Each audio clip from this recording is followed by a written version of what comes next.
risks of disease and malnutrition. This suffering is especially painful as it unfolds against the backdrop of Ramadani, when many families already fasting for faith now endure hunger and thirst imposed by circumstances. In light of these realities, William Ruto must declare the drought in northern Kenya a national disaster. Such a declaration will unlock the scale of national and international response required to save lives, protect livelihoods, and restore dignity of the Kenyan people. Before a drought reaches the emergency phase, a responsible leadership does preparedness. With 3 failed rain seasons, what was expected? Building of water ponds, dams, and allocation of emergency funds in time to those in need. In a meeting yesterday, the government, in a typical knee-jerk reaction, allocated 4 billion Kenya shillings to 23 ASAL counties. This translates to approximately 173 million per county, allocated to 3.3 million Kenyans who are affected. This translates to 1,200 Kenya shillings per person.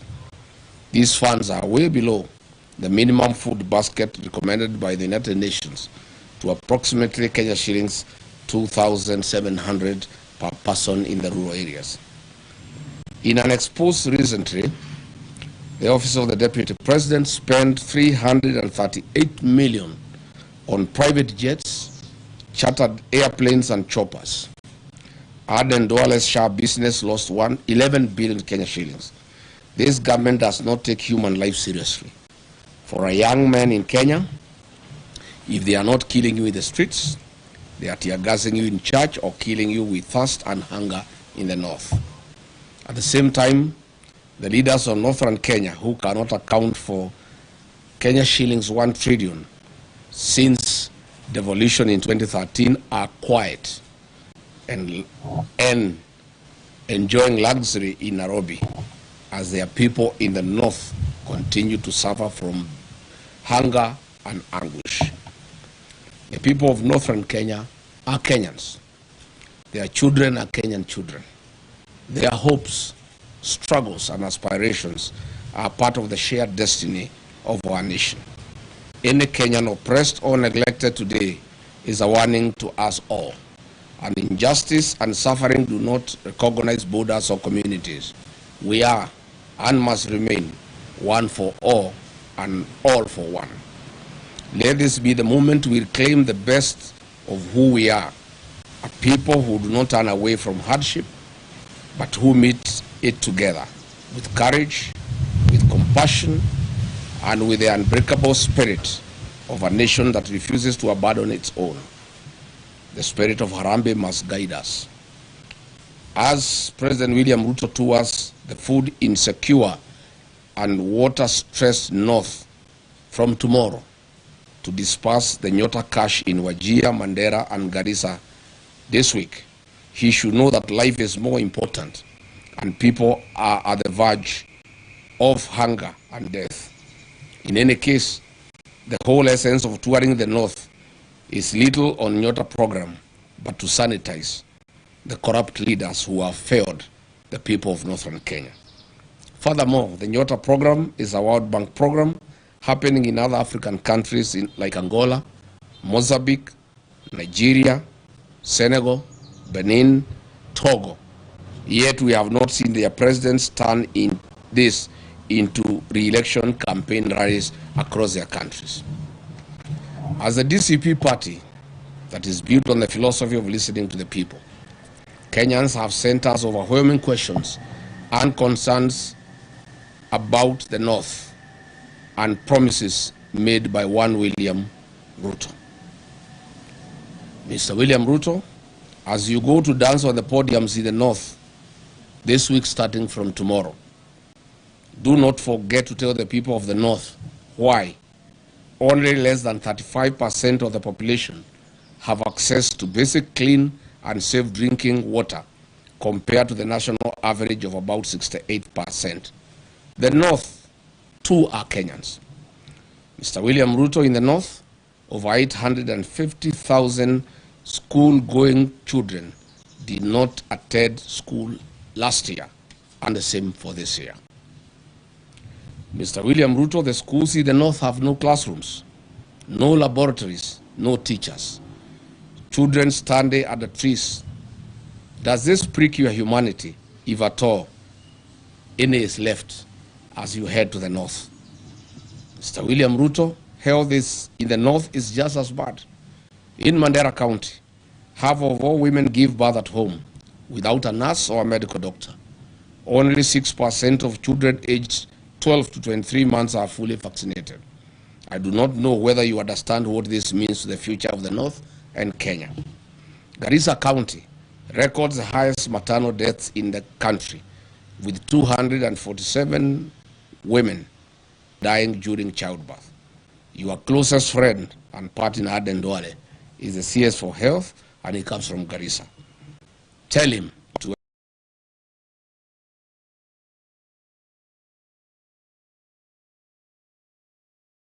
phenomena to the people of Garissa and the North. You should also explain why you don't ask him these hard questions. Mr. President, in Wajir County, have over 77% of their people struggling to survive. These are not just numbers. They are mothers dying, children going hungry, and families suffering every day. And because, William Ruto, you are part of the mess in the North, through lies and fake promises, please, before you make other promises starting tomorrow, note that the promises you have made to the North in the last 3 years are running into trillions of shillings burdened in lies. We take the trouble to remind you some of them.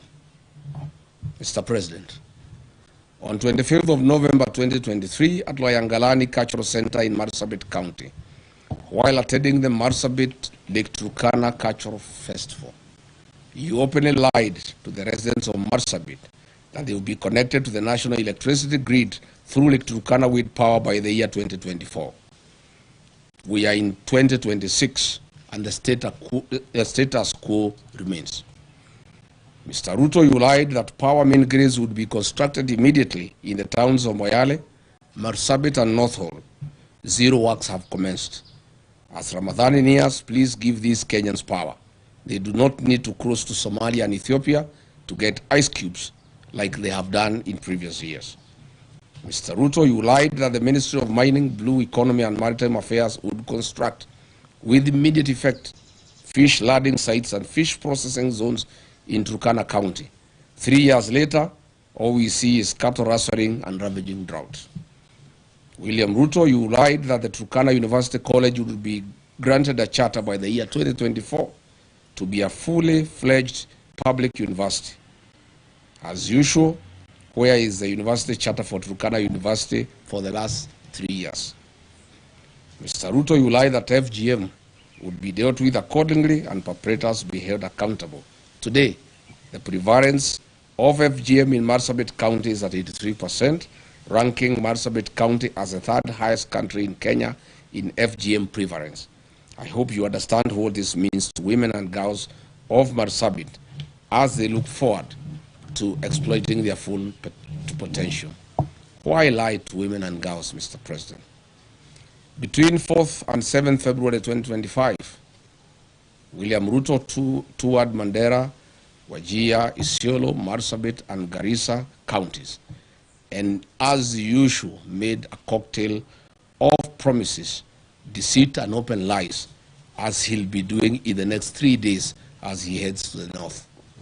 On 4th February 2025, in Mandera town, he promised to end marginalization and inclusive development. A year later, Mandera County has no roads, no sewage system, the drought is killing camels, the children of Mandera study at the trees. He keeps on as allies, leaders of the Mandera who steal what is meant for the people. The people who have impoverished Mandera are his buddies and political allies. He further promised to put Mandera on the national grid through Ethiopia. To date, Mandera gets electricity on ration basis once in every 24 hours. The president promised to put 1.2 million acres of land in Mandera Triangle along River Daua under irrigation. To date, no progress has been reported. On the same date, at Mandera Teachers Training College, he promised to support improvements in educational infrastructure and increase teacher recruitment in Mandera and northeastern region. Which single school has been built since then? On security and counter-terrorism commitment, William Ruto promised to protect residents and combat insecurity. He promised to ensure security and fight terrorism in Mandera after high-profile abduction incident involving 5 chiefs before his visit. Interestingly, 5 months ago, Juba-led forces occupied almost half of Mandera town, and Ruto has never commented on this matter. On regional connectivity and infrastructure, William Ruto promised to expand Mandera's road and energy connectivity. He said that the government will build and expand key infrastructure linking Mandera to the rest of the country, including roads and electricity through Ethiopia. It remains a lie. On the same date, William Ruto promised to speed up Mandera water supply and sanitation project at a cost of 3.1 billion to benefit households with improved clean water and sewage systems. Again, this is a white elephant. On February 5, 2025, in Wajir town at Orahe grounds, he promised that his government would connect 20,000 households in Wajir to electricity and expand rural electrification, including schools and mosques, at a cost of 3.6 billion Kenya shilling. To date, not a single home of the 20,000 households has been connected. William Ruto, as you head to Wajir for more lives, you will have to tell the people of Wajir why you lied to them on this particular date. On ending marginalization with equal development, he promised to ensure equitable development for Wajir and the broader northeastern region, eliminating discriminatory policies and promoting economic growth. Unfortunately, he is working with unsanitizing leaders of the north who loot public resources for their benefit to build malls and flats in Nairobi, in Dubai, and in Cape Town. He further promised to launch and support local projects in Wajir, including sites like Tarbaj Teachers Training College, livestock vaccination drives, county assembly facilities, industrial parks, housing projects, hospital facilities, and more.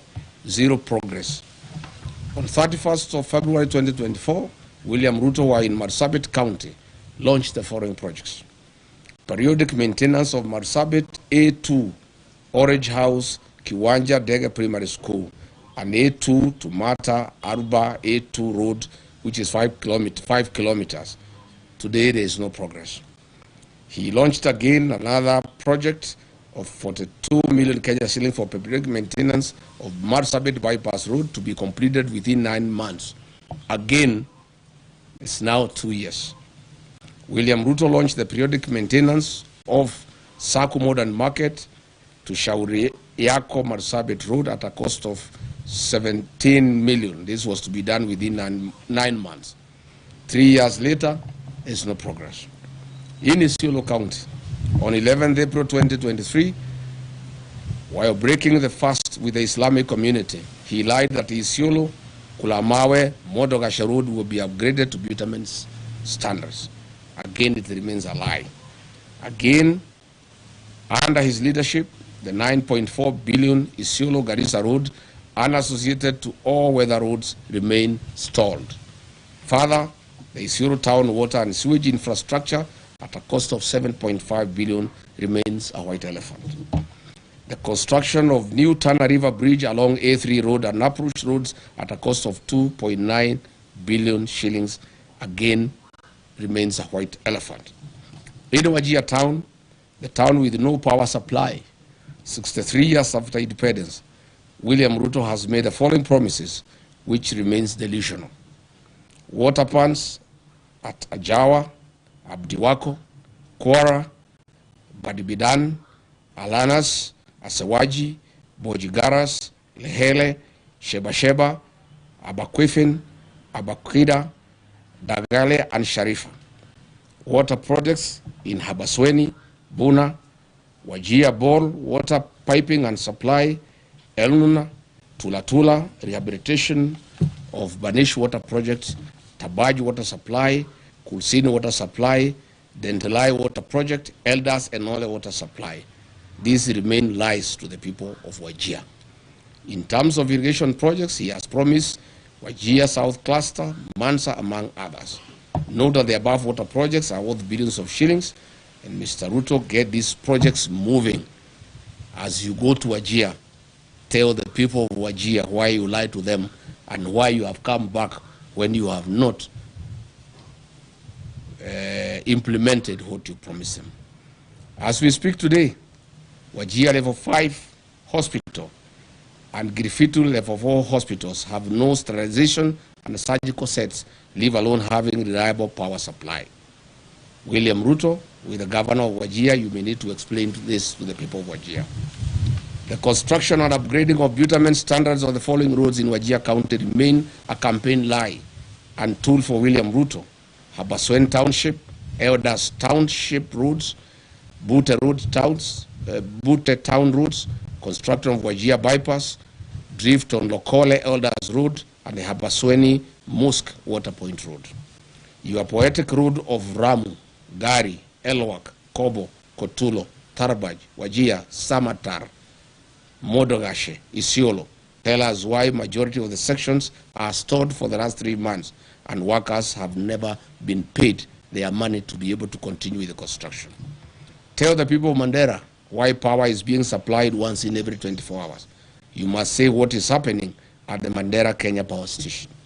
Finally, William Ruto, on 4th November 2023, in Lamu County, Kizingitini, Pate Island, you lied that Kenya shilling 700 million was available for construction of Mutagawada Sea Road.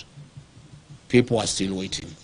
Where is the 1 billion shillings for the development and equipping of 9 fishing lad sites for Mukowe in Lamu, a lie you told on 27th August 2023? Good people, that's where we are. We wanted to tell William Ruto as he goes to the north, the problem of northern Kenya is a problem of accountability. Theft of public resources by leaders that he wines and dines with. He is going to be with those leaders in military choppers, blowing dust and wind to hungry population with no water and food. I would like to ask him to carry food and water for the people of northern Kenya. All the maize and all the beans and rice, blankets, food and non-food items being used in central Kenya, in Nyandarua, in Kiambu, in Murang'a, Kirinyaga, Nyeri, to campaign.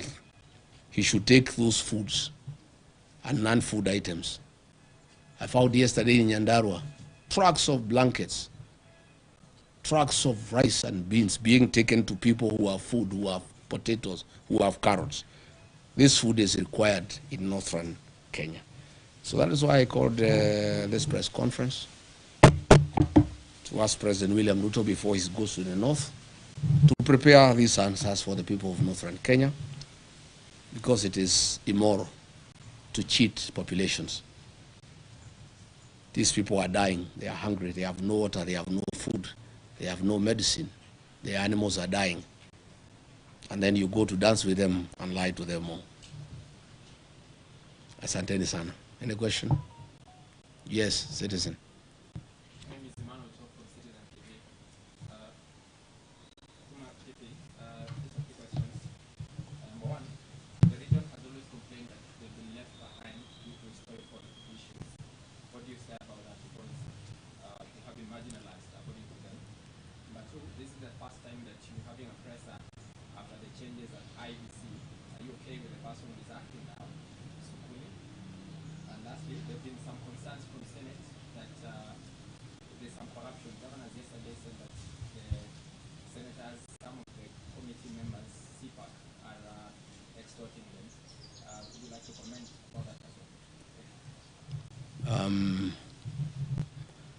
Thank you. What was the first question? The first question is about the historical. Yes. It is true. The Northern Kenya suffered marginalization historically, but lucky for them, the 2010 Constitution was very kind to the people of Northern Kenya. The 2010 Constitution ushered in devaluation. It brought the equalization fund. And since then, the people of Northern Kenya have received billions of Kenya shillings from 2013. Again, the CDF has been a very fair program for the people of Northern Kenya. Unfortunately, the marginalization that has been perpetuated by the leaders from the region. I have put them to task to explain to the people of Northern Kenya where is 1 trillion shillings that has come to Northern Kenya from shareable revenue through devolution, money for CDF, money for the equalization fund. When you go to Wajir, to Mandera, to Garissa, to Isiolo, to Marsabit, there's nothing on the ground. If you come here to the mountain region, you will see money meant for CDF. There are all manner of schools. All schools have tiles. Schools have cabro. They have modern buildings. If you go here to Kajiado North, the money for CDF is visible in the rest of the country. But there is nothing in Northern Kenya. Zero. All these leaders are just here in Nairobi. But there is no accountability because they don't even allow audit to take place. They feign insecurity so that audit has to go on to Northern Kenya.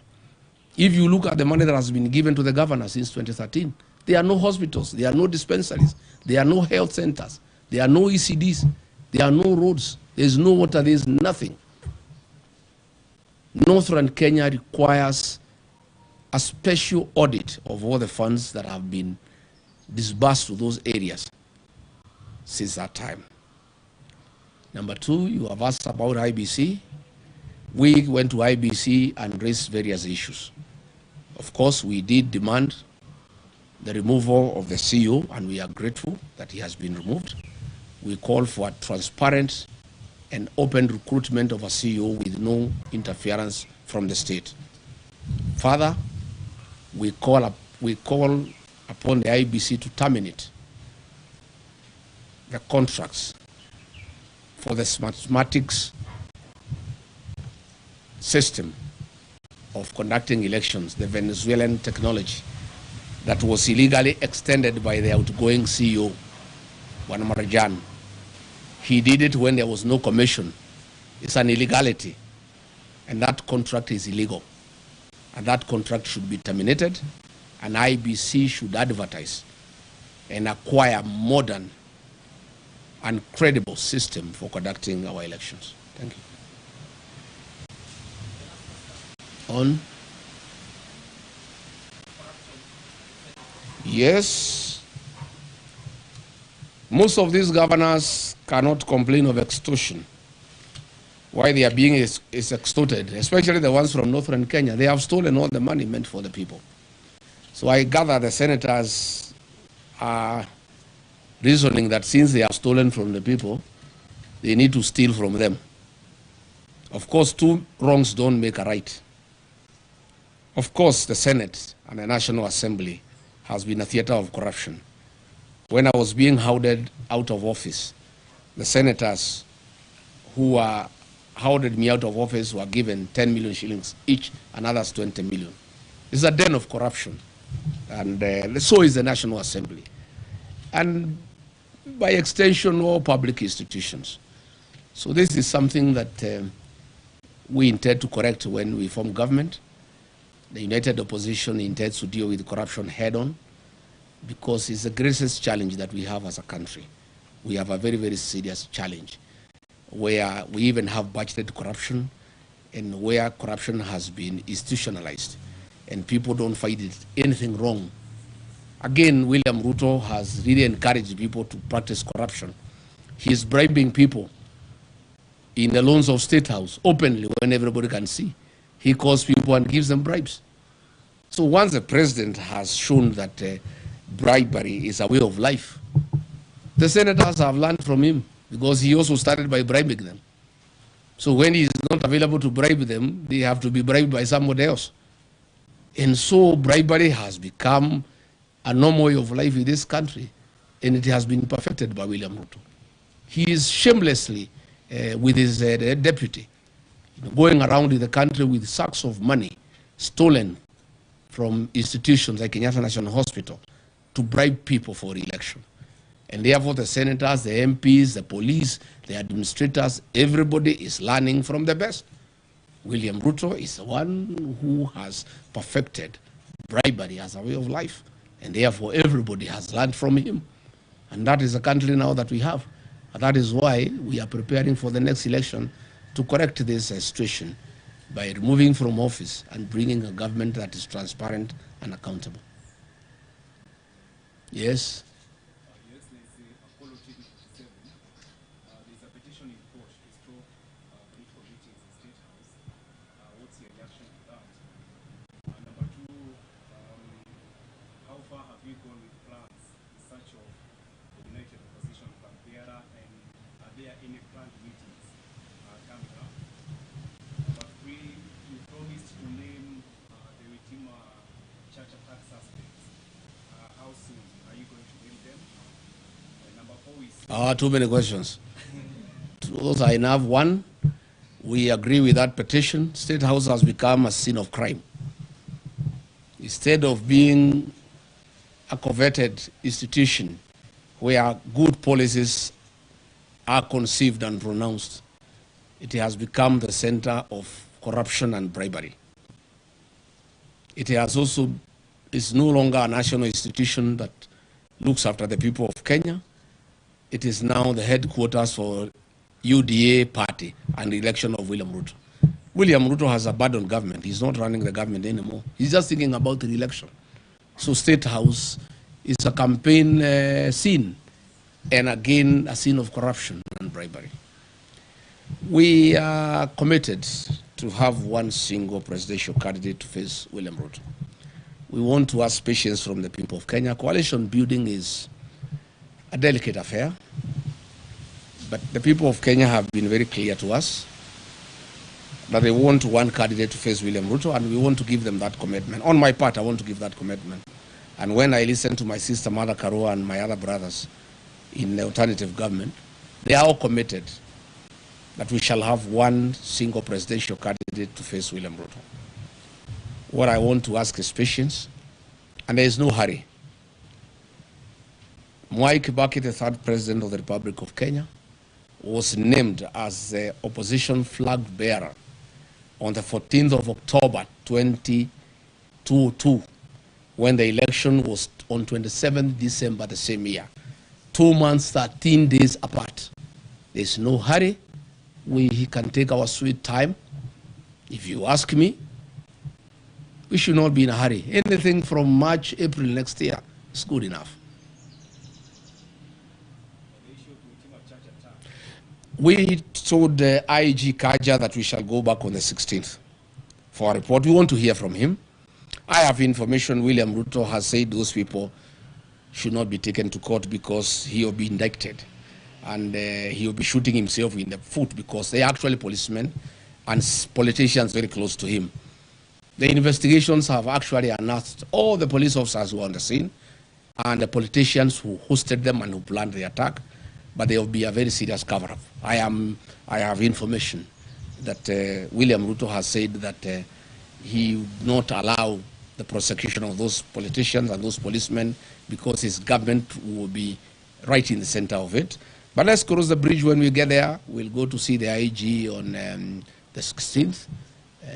He promised us that he'll give us progress report, and we told him we won't arrest and prosecution by then. But let's cross the bridge when we get there. Last one. Yes.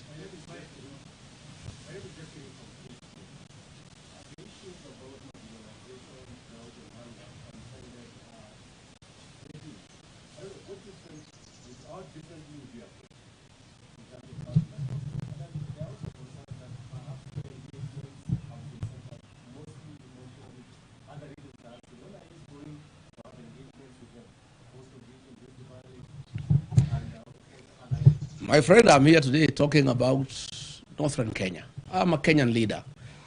William Ruto has unsuccessfully tried to say I'm tribal because I come from the mountain and I spend a lot of time there because it's home. Even you people, when you go to work, in the evening you go back home because that's home. I'm a Kenyan leader and I'll be talking about Kenya. I'm today talking about northern Kenya. Later tonight I have radio stations from the Ma community discussing issues in Narok, in Kajiado, and in Samburu. I want to say the 2010 Constitution dealt in a very big way with the issue of marginalization.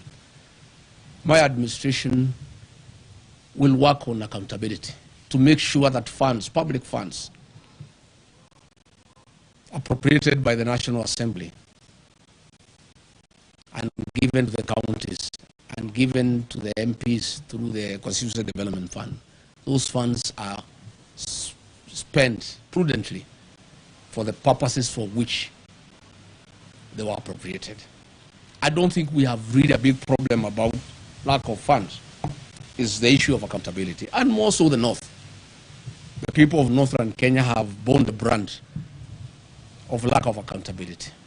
And they have been taken for granted for too long. And that's why they're happy with me. And I can tell you, President William Ruto has the MPs and the governors in northern Kenya and the senators. I have the people. The people are with me because I'm talking their language. And I've become a very serious defender of the people of northern Kenya.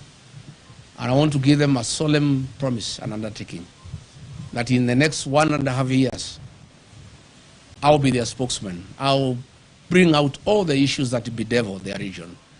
I'll call out their leaders until they get justice. And after I'm elected president, I'll sort them out. I'll carry out a special audit on funds allocated to those regions from 2013 to date. And those who have misappropriated those funds will be held accountable. And they must pay the price for stealing public funds. Yes. What do you have to say about the drought situation in the Mandera region now that you are against the food supply system? The drought situation in Mount Kenya region is very minimal. There are very few areas that receive relief food in the central Kenya region, where I worked for many years as a district officer. I know the Mount Kenya region like the back of my hand. We have some little challenge in Tharaka, some little challenge in Bere, some little challenge in Katwanyaga, in Thika, some little challenge in Kakuzi, in Maragua, some little challenge in Karai, in Kikuyu, some little challenge in Deya, in Limuru, some little challenge in Kieni, in Nyeri. That's it. And a little challenge in some parts of Ndaragwa, in Nyandarua. We have no business sending food to Kinangop.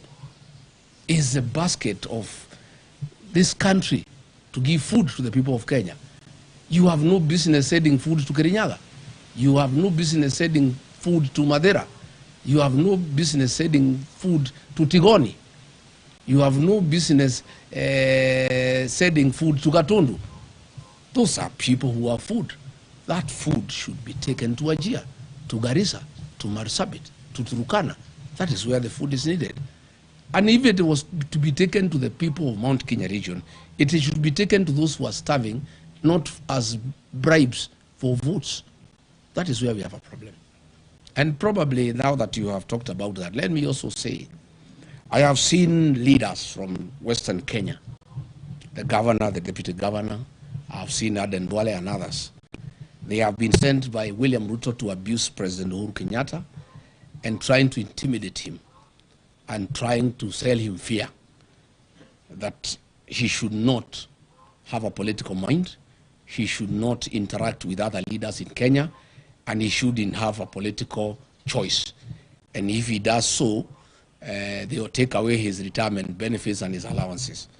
Let me tell those leaders sent by William Ruto.